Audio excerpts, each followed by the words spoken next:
Hola, ¿cómo están? Espero que bien. Hoy vamos a continuar con esta segunda parte de la unidad 4. Ayer vimos la oxidación de la glucosa y todo el proceso de la oxidación de la glucosa.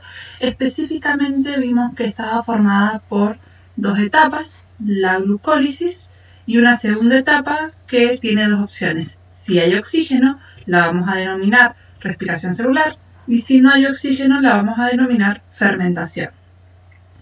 Entonces, de ayer vimos que la glucólisis es la primera etapa y una de las cosas que se forma es el ácido pirúvico. Hoy nos vamos a parar de este ácido pirúvico y vamos a seguir los dos caminos posibles. Con oxígeno, sin oxígeno. Primero vamos a iniciar con las vías anaeróbicas, es decir, cuando no hay oxígeno disponible, y vamos a trabajar sobre los dos tipos de fermentación.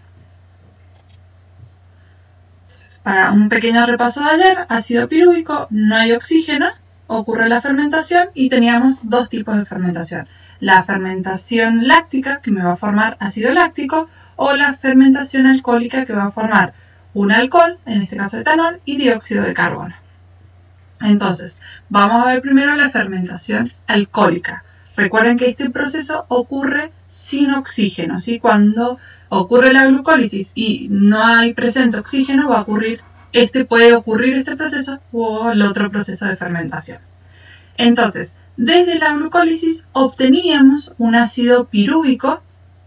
Este ácido pirúvico va a liberar una molécula de dióxido de carbono, que era uno de los elementos o productos finales que teníamos, y al liberar este dióxido de carbono se va a transformar en acetaldehído.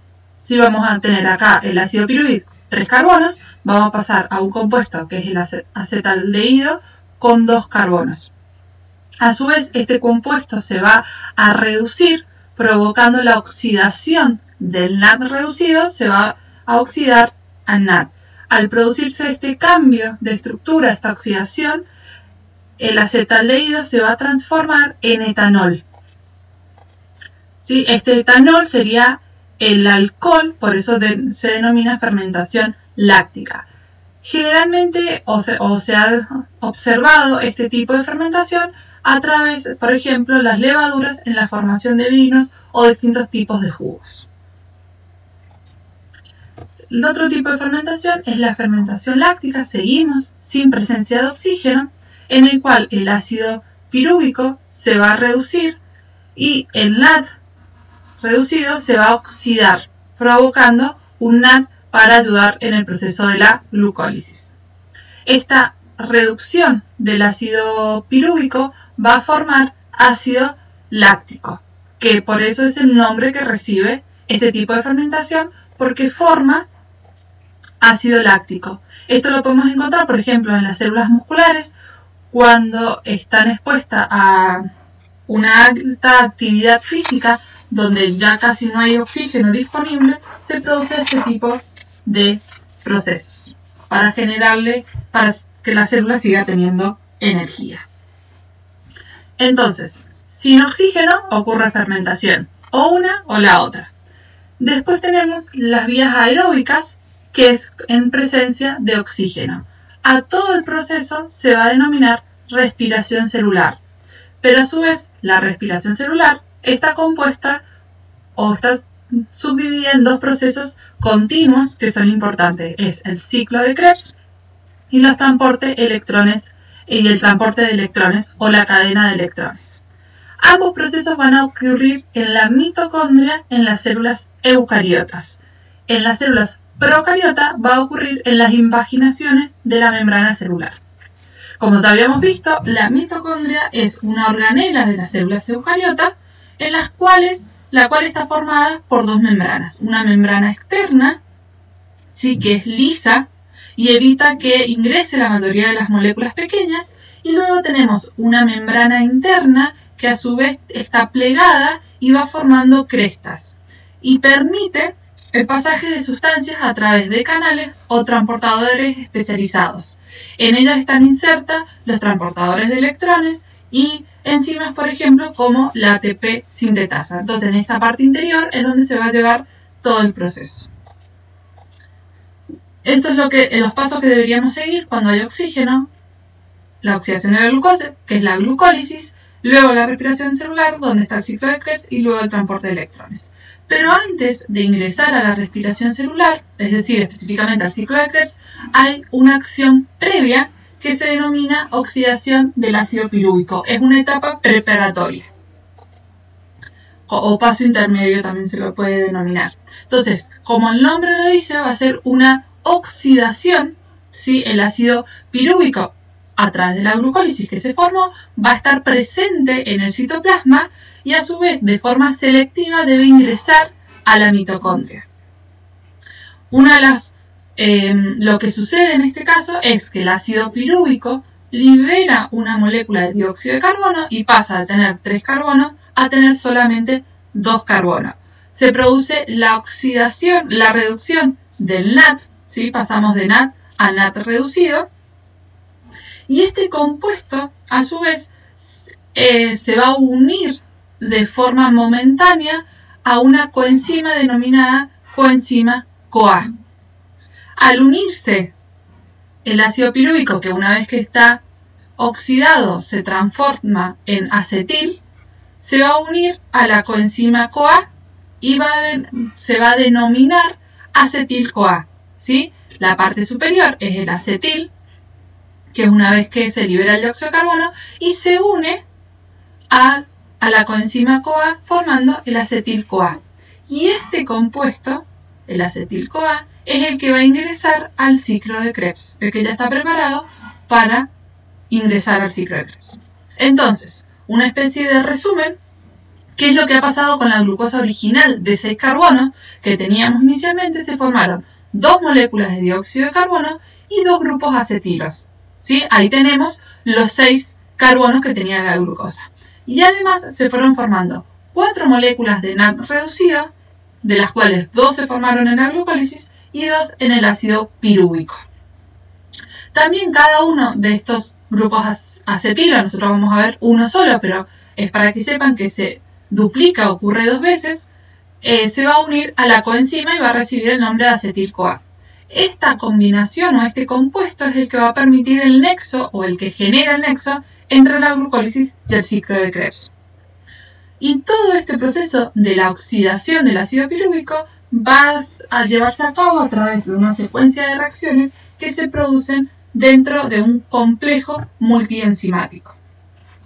Entonces, como reacción general de esta oxidación del ácido pirúvico, vamos a tener el piruvato o el ácido pirúvico, NAT más CoA, y esto me va a formar acetil-CoA, NAT reducido, un protón y dióxido de carbono.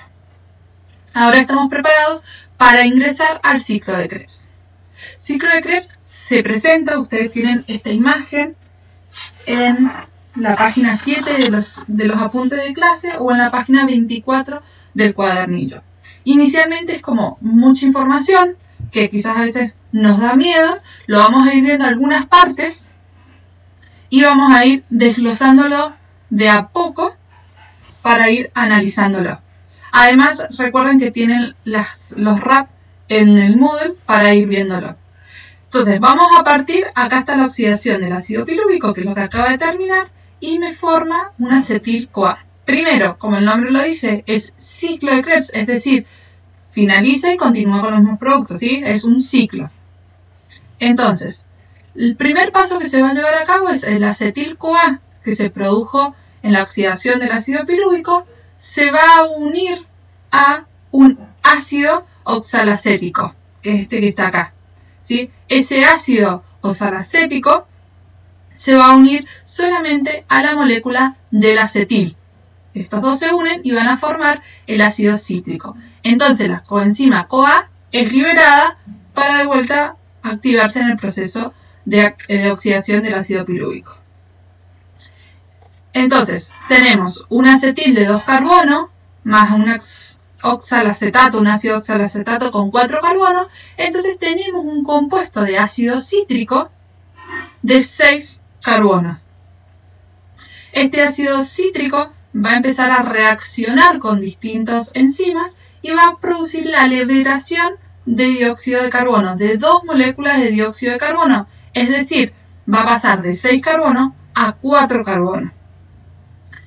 Y va a ir sufriendo o van a ir produciéndose distintas reacciones a lo largo de este ciclo, en el cual se va a formar una molécula de ATP, se van a formar 3 moléculas de NAD reducido, se va a formar una molécula de FAT reducido y se va a formar también agua.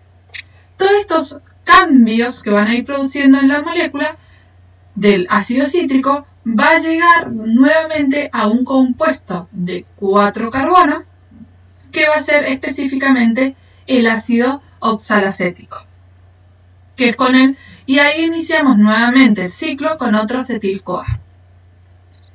En esta oportunidad los pasos intermedios, o los compuestos intermedios, no son esenciales, ¿sí?, para el preodontología.